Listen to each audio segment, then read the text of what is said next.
రైటిక మంత్రి కొండా సురేఖ సీఎం రేవంత్ రెడ్డికి క్షమాపణలు చెప్పారు. ఇటీవల కొండా సురేఖ ఇంటికి టాస్క్ ఫోర్స్ పోలీసులు వచ్చిన క్రమంలో ఆమె కూతురు సీఎం రేవంత్ రెడ్డిపై సంచలన వ్యాఖ్యలు చేశారు. దీంతో ఈ విషయంపై తీవ్ర దుమారం రేగింది. ప్రతిపక్ష బీఆర్ఎస్ కూడా ఈ విషయాన్ని సీఎంపై విమర్శలకు వాడుకుంటోంది. ఈ నేపథ్యంలో మంత్రి కొండా సురేఖ స్పందించి సీఎంకు క్షమాపణలు చెబుతూ వివాదంపై క్లారిటీ ఇచ్చారు. మిస్అండర్స్టాండింగ్తో గొడవలు జరిగాయని, కుటుంబం అన్నాక కొన్ని సమస్యలు వస్తుంటాయని పేర్కొన్నారు. పోలీసులు రావడంతో తన కూతురు నోరు జారిందని క్లారిటీ ఇచ్చారు. ఇటు సీఎం రేవంత్ కు క్షమాపణలు చెబుతున్నారంటూ ప్రకటించారు సురేఖ.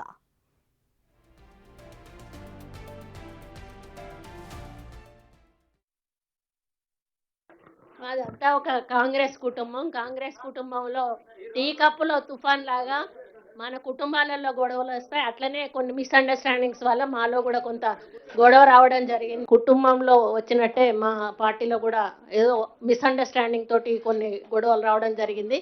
మరి కుటుంబం అన్నాక అందరం కలిసి నడవాల్సిందే. కాబట్టి మరి మా పాప ఏదైతే ఆ రోజు అంటే కొంత పోలీసు రావడం వల్ల ఆవేశంలో ముఖ్యమంత్రి గారిని కొంత మాట్లాడడం ఏదైతుందో దాని విషయంలో నేను క్షమాపణ చెప్తూ మాదంతా కూడా అందరం సర్దుకొని ముందుకెళ్తామని తెలియజేస్తాను. మంత్రి కొండా సురేఖ సీఎం రేవంత్ రెడ్డికి క్షమాపణలు చెప్పారు. ఇటీవల కొండా సురేఖ ఇంటికి టాస్క్ ఫోర్స్ పోలీసులు వచ్చిన క్రమంలో ఆమె కూతురు సీఎం రేవంత్ రెడ్డిపై అయితే సంచలన వ్యాఖ్యలు చేశారు. దీంతో ఆమె చేసిన వ్యాఖ్యలు తీవ్ర చర్చనీయాంశమయ్యాయి. దానికి సంబంధించి కూడా ఇటు ప్రతిపక్ష బీఆర్ఎస్ కూడా ఈ విషయాన్ని సీఎంపై విమర్శలకు వాడుకుంటూ ఉంది. అయితే ఈ ఘటనకి సంబంధించి కూడా మంత్రి కొండా సురేఖ అయితే ఇటు సీఎం రేవంత్ రెడ్డికి క్షమాపణలు చెప్తున్నారు. మా మధ్య ఎలాంటి విభేదాలు లేవు, ఒకే కుటుంబంలో ఉంటాము. అప్పుడప్పుడు చిన్న చిన్న విషయాలకి ఇలాంటి గొడవలు వస్తూ ఉంటాయి, అనే మనస్పర్ధలు వస్తూ ఉంటాయి. కుటుంబం అన్నాక సమస్యలు వస్తుంటాయి, పోతుంటాయి అంటూ కూడా ఇటు కొండా సురేఖ చెప్తూ ఉన్నారు. మా ఇంటికి పోలీసులు రావడంతో మా పాప ఆవేశంతో అలా అనిందే తప్ప ఇంకా వేరే ఉద్దేశం లేదు అంటూ కూడా ఇటు సీఎం రేవంత్ రెడ్డికి కొండా సురేఖ క్షమాపణలు చెప్పారు.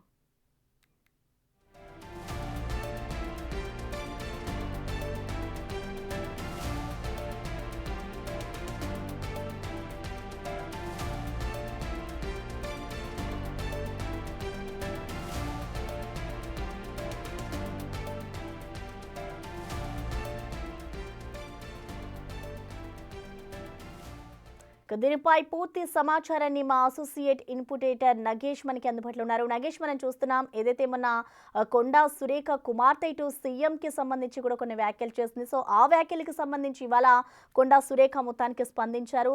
ఇటు రేవంత్ రెడ్డికి క్షమాపణలు కూడా చెప్తున్నారు. సో మొత్తంగా దీనికి సంబంధించి అసలు ఏ విధంగా చూడాలి? ఇక్కడితో దీనికి ఎండ్ కార్డ్ పడింది అనుకోవచ్చా?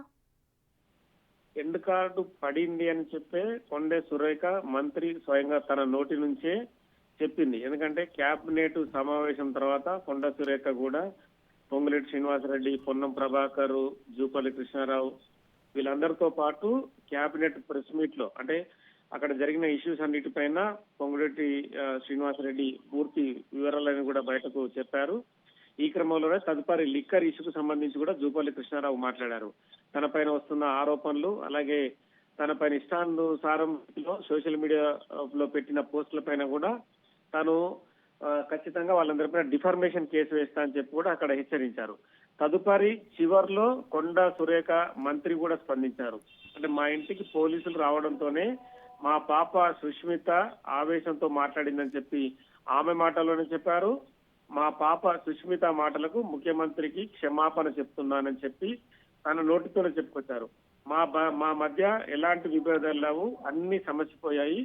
టీ కప్ లో తుఫాన్ లాంటి ఇష్యూ అని చెప్పి కొండా సురేఖ ఎండ్ కార్డు పలికిందని ఖచ్చితంగా చెప్పొచ్చు. ఎందుకంటే మొన్న రీసెంట్ గా 3 రోజుల క్రితం కూడా దీపావళి శుభాకాంక్షలు చెప్పడానికి తన భర్త కొండ మురళితో కలిసి సురేఖ, అలాగే పిసిసి ప్రెసిడెంట్ మహేష్ కుమార్ గౌడ్ కూడా వెళ్లారు. రేవంత్ రెడ్డి ఇంటికి వెళ్లి దీపావళి శుభాకాంక్షలు చెప్పారు. తదుపరి రేవంత్ రెడ్డి కూడా వీళ్ళని ఆహ్వానించి వాళ్ళకు శాల్వాలు కప్పి కూడా వాళ్ళతో సుదీర్ఘంగా కొండమురళితో రాజకీయ అంశాలకు సంబంధించి కూడా మాట్లాడారు. సో మొత్తం ఈ ఇష్యూలో అందుకని ఆ రోజు జరిగిన అర్ధరాత్రి సుస్మిత హంగామా, కొండ సురేఖ తన ఓఎస్డి సుమంత్ ని కాపాడుతుందన్న ఆరోపణలు ఇవన్నిటిని కూడా ఖచ్చితంగానే అవి బయట హల్చల్ చేశాయి. మొత్తం రాష్ట్ర వ్యాప్తంగా సెన్సేషనల్ ఇష్యూస్ అయ్యాయి.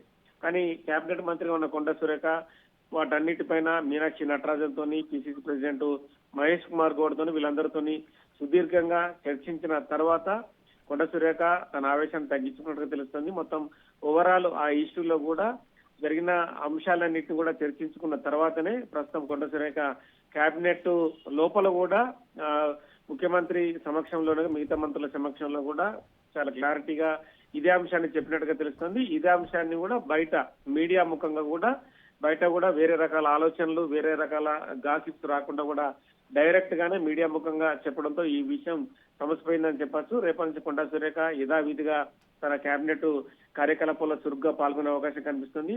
సో మిగతా అంశాలకు సంబంధించి కూడా అన్ని పక్కన పెట్టి గవర్నమెంట్ లో జరిగే ఇష్యూస్ అన్నిటిపైన ఫోకస్ పెట్టాలని చెప్పి ముఖ్యమంత్రి రేవంత్ రెడ్డి సూచించడంతో తన కేబినెట్ ఇష్యూలకు సంబంధించి అంటే అటవీ పరివారణ శాఖ కావచ్చు అలాగే దేవాదాయ శాఖకు సంబంధించిన అంశాల్లో చురుగ్గా పాల్గొనే అవకాశం కనిపిస్తుంది. Right, thank you Nagesh.